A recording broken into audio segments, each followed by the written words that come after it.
Hello and welcome everyone to the Solo Multimedia Podcast, where I give you my unfiltered takes straight off the cuff. And just before I get into anything today, you may have noticed there were basically no uploads last week. And firstly, I want to apologise for that. And secondly, say fuck the cold. All my homies hate the cold.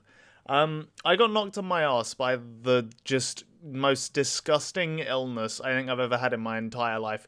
From Tuesday, basically, I mean, even till now, so it's been almost the full week. I still feel like a little bit rough, but I'm mostly recovered now. But from Tuesday to like Friday, I was basically in bed the entire time. It was absolutely horrific. I couldn't do anything. I tested for COVID, and it wasn't. It was just a particularly nasty cold or flu, I guess. But yeah, I was in like a ton of body pain. I was sneezing a bunch, coughing an unbelievable amount. My head felt like it was essentially filled with razor blades. It was absolutely horrible. So that's why there were no uploads last week. So first things first, I'm very sorry about that.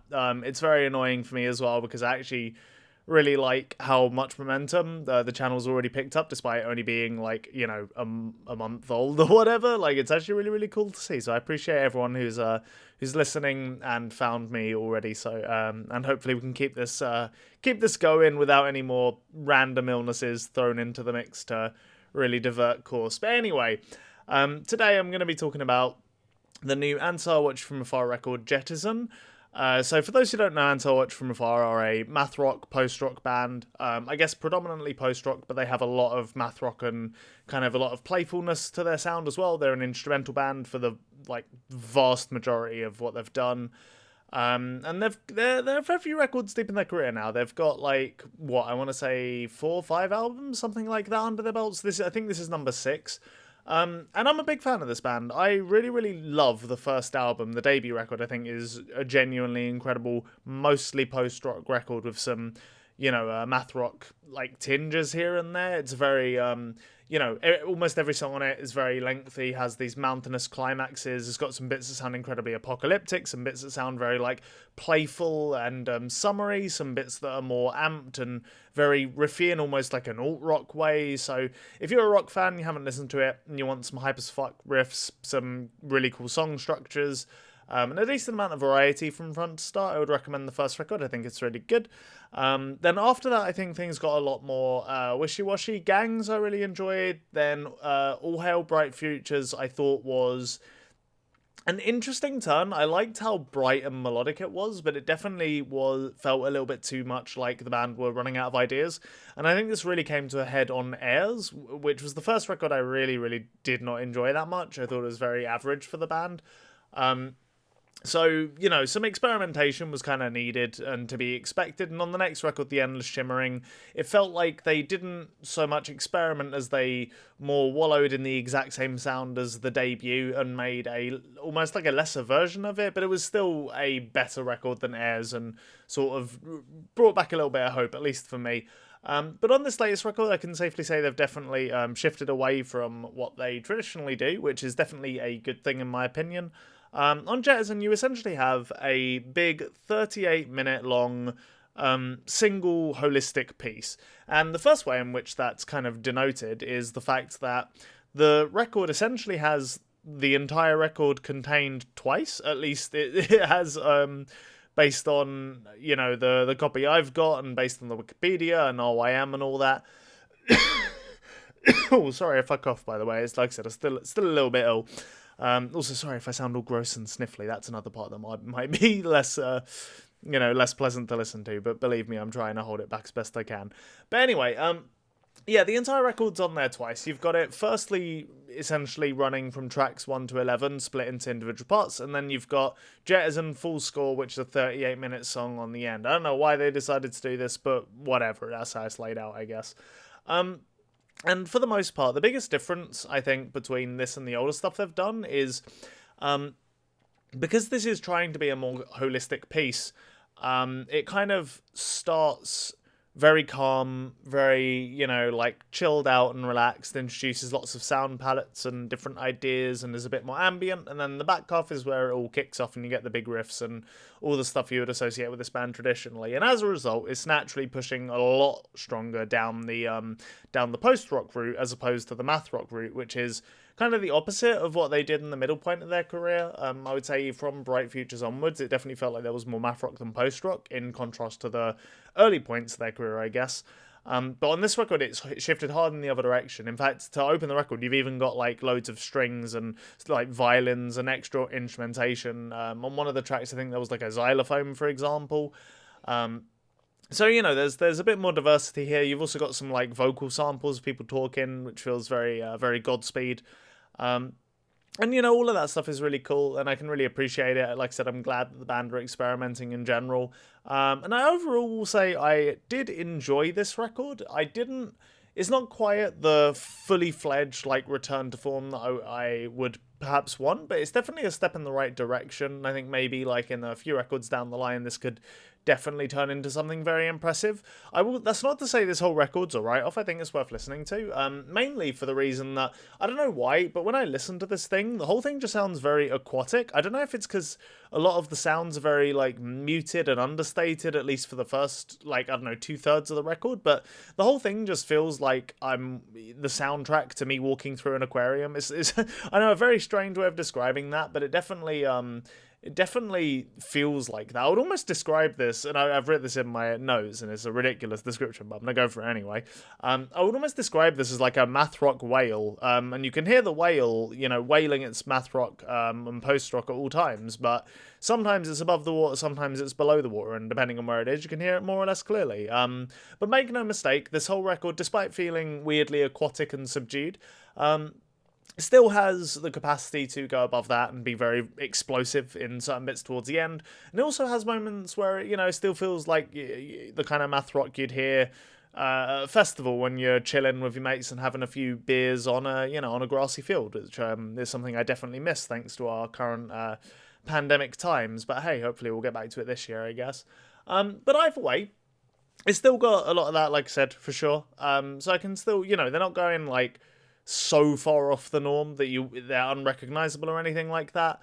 But overall, that's kind of the general vibe they're going for. And like I said, the first half of the record really is just a lot of like low-key cuts. So the Dive Part 1 is an instrumental opening, essentially. Or, sorry, not instrumental. It's like it doesn't have any of the traditional instrumentation you'd associate with Untitled Chapter from Afar. It's almost entirely like violins and vocal samples and stuff like that. It's a soundscape built from instruments outside of, drums and guitar, essentially.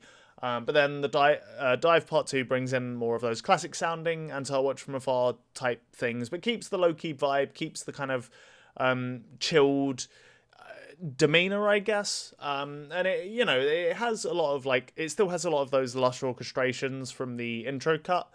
But I will say that I think one of the issues I did have with this record is, because they're kind of new to this approach of record writing, where the whole thing is just one super cohesive piece, unfortunately, I would say the front half does feel like it has moments that meander a bit, and I would say the Dive Part 2 is definitely one of them, where it feels like, okay, we get the vibe, we're all, having a nice aquatic chill we're watching a Shark Tank in a festival setting with some ciders, I guess. That's the vibe, and it's nice, but it just sort of meanders and doesn't really go anywhere ultra interesting. I don't think any of the progressions on the front half super blew me away or anything like that.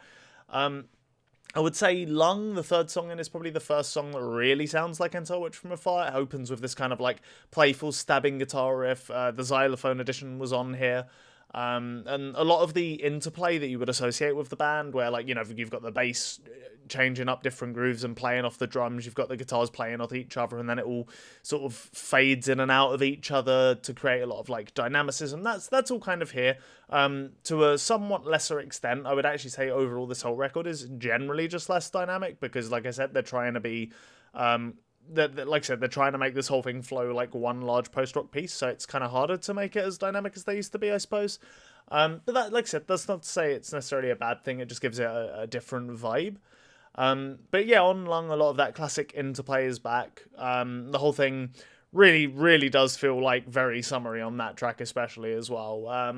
I did note that it's not the strongest thing they've ever written, but it's not bad, and I think that basically applies to everything on here. Where this is one, like I said, because of what they're going for, nothing on this record is truly terrible, because there's no individual song that is veering so far off path that it ends up being awful, at least if you're into the overall sound of the record. But then again, nothing especially peaks massively high either, even on the back half when everything is, starting to become as loud as possible, essentially. So, that's kind of like, you could play that as really a strength or a weakness. It could go either way. For me, it's kind of like just a middling point to note down, I suppose. But yeah, then the next track after Lung is In Air. It's got this really sick driving bass groove. It's a lot of the same tricks you've heard before from the band in general. I will say this song is particularly muted in terms of its dynamicism, which is, I guess, slightly unfortunate, but that's kind of okay, like I said, just because of the way the whole record approaches its structure, I suppose. And then I would say after Hold is where the record really starts to kind of venture into the more explosive stuff. So like Submerge is a very appropriately underwater and low-key cut, and so is Hold. They both bring it down after some of the more interesting interplay of the last two tracks. And then after Submerge, Emerge is where things really start to kick off. It's only a 2-minute long song, so it more or less plays as the intro to the main song on the record, essentially, which is Jettison, the title track, which is just a very explosive, big riff, like math and post-rock song to close the whole thing. It's got some incredibly joyous moments on it for sure, which you would expect if you've heard this band in the past. It's got some, some like decent interplay as well. I think one of the biggest problems I have with the track though is that it feels like a lot of the personality of the band has dropped in favour of a lot of more, I guess, more generic post-rock elements, unfortunately. Like a lot of the climaxes don't have those kind of like, I guess, like, I'm trying to think of a good word for it, but like those playful kind of like quickly picked math rocky like melodies. Those aren't really anywhere to be found on a lot of the climaxes, and I think that's always helped And So Watch From Afar kind of stay a bit more joyful and sound perhaps slightly more unique compared to a lot of other bands that do similar things. And that's just absent here, even though the vibe is still there. Like, it still sounds like And So Watch From Afar. It's just not as impactful, or perhaps not as catchy. But overall, I think that's basically everything. Like, what I've described about that track is kind of how I feel about the whole record. Like, the whole record is good, it's solid, I enjoyed it front to back. I'll probably listen to it many a time again. It's, another helping of new And So Watch From Afar, so I'm not going to ignore it. But at the same time, nothing on here super impresses me, while nothing on here also super disappoints me. I think this is something they should move forward and try again, because I think overall, this worked really well as a first idea for something in this style. And I think if they keep pushing on this idea, keep bringing in new instruments and trying to get, areas where they're trying to be more dramatic with the, samples playing and stuff like that, I think all of that stuff is really cool, and all of that stuff can work really well. I just hope in future they'll try and bring some more of the personality they had perhaps on even on some of the weaker records like Bright Futures and Airs. I feel like there was still a lot of the band's personality coming through. So if they could just bring some of that back, I think in the future this new format could work really well for them.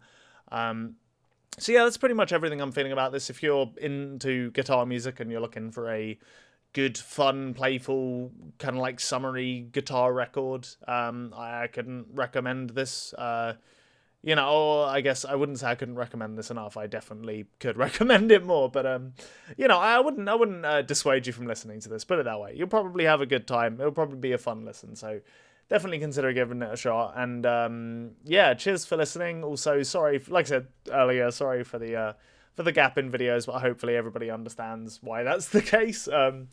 Hopefully we can kick this week off right. Well, I mean, we have done. It's Monday, and I've got a video out, so that's freaking sweet. But hopefully we can continue this week on the correct path and get back on the old train, eh? Anyway, cheers for listening. I'm rambling at this point, so I'll see you all around tomorrow. All right, peace out, everybody. Stay safe, and cheers for listening.